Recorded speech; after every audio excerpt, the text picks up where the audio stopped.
Wendy's announced that it planned to use, quote, this is important, quote, surge pricing, end quote, last week and quickly changed its approach amid backlash.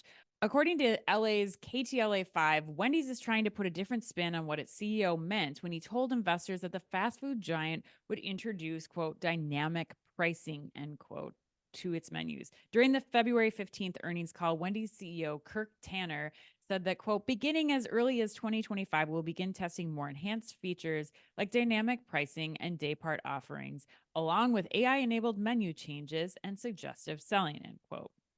A statement that many took to mean that Wendy's would increase or decrease prices based on demand, similar to rideshare services like Uber. All of which prompted anger as many customers took to social media to express their disgust. In response to the backlash, Wendy's instituted a statement to the Associated Press saying, quote, Wendy's will not implement surge pricing, which is the practice of raising prices when demand is highest. We didn't use that phrase, nor do we plan to implement that practice, end quote. Chris, this is a big one. A lot of meat on that bone, Ann. A lot of meat on the bone. Chris, this is also A&M's put you on the spot question yet again. First headline, A&M wants to know, Chris, as we've been discussing with ESLs and day part pricing in grocery, it seems like the expansion of dynamic pricing will be highly correlated with the tech to allow it. Chris, where do you think retailers can potentially go wrong in its usage if they're not careful? Ooh, great question. Okay, so a lot here, a lot of meat on this bone, a lot of meat on a lot of the bone of these headlines. This is a good week for headlines. Yes. All right, so first off, I got to say this is already the strong front runner for biggest CEO slip up of the year. Like I think it's going to be hard for someone to beat Mr. Tanner. Was that his name, man? Tanner? Kirk Tanner. It sounds like a character from like Step by Step or something from right. Yeah. Right. Or ABC, Star Trek or something. Yeah. Right. Yeah. I don't know. TGIF. But yeah, definitely the front runner. So, I mean, you just don't start flapping your gums about this. Like, even if you're thinking about it, you don't start talking about it publicly. And so the A&M question is good in that context because, you know, despite talking about it, I've never been a big fan or believer in real-time pricing in store, like actual real-time changing of pricing. I think the technology is potentially there to do it now, but I've never been a fan of it. I have been a big fan of day part promotions. Yeah. And for that reason, I think until retailers understand it, if you're thinking about doing that, you should only be taking your prices down to spur demand. You should never be taking them up to capture increased profit during the moments of high demand, a la surge pricing, which is what Uber does. Which, and if you think about it, surge pricing got the best of Uber this weekend when we got home because it was $80 for a Uber to our house. And we're like, why are we doing this? Let's go take a cab. And it costs half as much. Right. And so that's the risk that Wendy's runs here. And the other point I would make too, which I don't remember who told me this, but I know they're listening to the show and they'll remember the conversation. And they told me that the key thing with ESLs is actually not that you can move the prices up really quickly. It's actually that you can keep them down in competitive response on things like eggs and milk, because those are the things where you lose loyalty.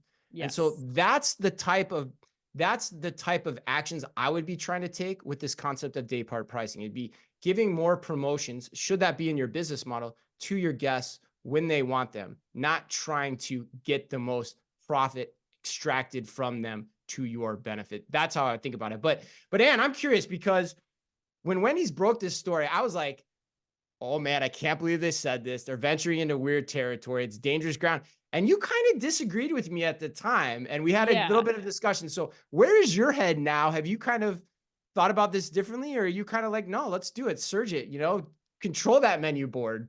No, I mean, here, look, this is what my thoughts are on this. I think as a business, dynamic pricing and digital menu boards, which is what Kirk Tanner should just have gone with, like dynamic pricing and promotions should have been part of that conversation. Digital menu boards so that we can rotate menu items more. Like there's so much more that you get based on this tech investment that will be good for all of the people on that earnings call to hear that's what I would have highlighted like this. I mean, retailers like Starbucks have been doing like promotion and day part promotions during off peak hours to come in for BOGO coffee and stuff for as long as as long as I can remember. It's been really popular the last couple of years. And I think that this is a smart business investment. Retailers should be able to flex up and down to accommodate things like drawing in new consumers. And I do kind of feel like it's not the worst thing. Like in my mind, here's what I'm imagining, like price, you could do some price, not surges, but you could do dynamic pricing during like a late night. If you're going to keep your Wendy's window open until 2 a.m. or something, and you need to staff that and you need to pay people more money to work later hours so that you can be open later, like I don't know. I'm not opposed to them having the flexibility to inflate those prices a little bit to keep people open, like to keep the demand open there. I don't think it makes sense, during all hours of the day, but I really think that the core problem here is that the CEO used language that inferred they were going to be doing surge pricing. We'd learned from Uber, it's not a term that you can use. Even Uber has pulled back on surge pricing because of the customer dissatisfaction with it. But I still feel like it's not as bad as I think everybody's making it out to be. Yes, customers don't want to pay more for things, but look, there's a reality to the economics of how things are getting to you, how deliveries are made in 15 minutes. Like customers are going to have to start paying for this, whether they like it or not.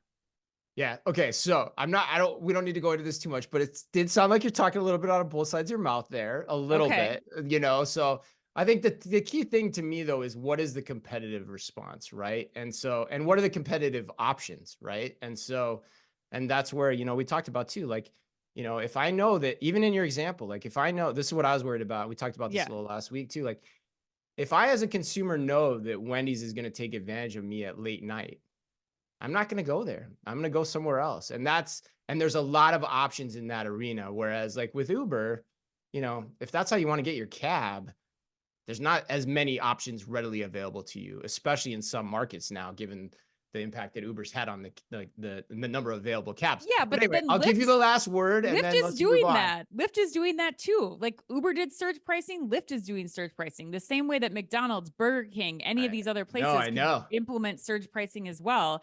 And the part for me that I don't like about You this just that don't can want your consumers to know about it. That's what you're yeah, saying, but right, I Ed? also feel like I also feel like consumers look, there's a cost to have a store open until 2 o'clock in the morning. There's a Yeah, labor costs that are going there up. is. Minimum There wages is. are going up. Like Yes. I hate to break it to you Yeah. consumers, but you don't get everything at that baseline price. Like there's Yes. gonna have to be changes the same way we're seeing with inflation in Yes. grocery stores. Like Yes.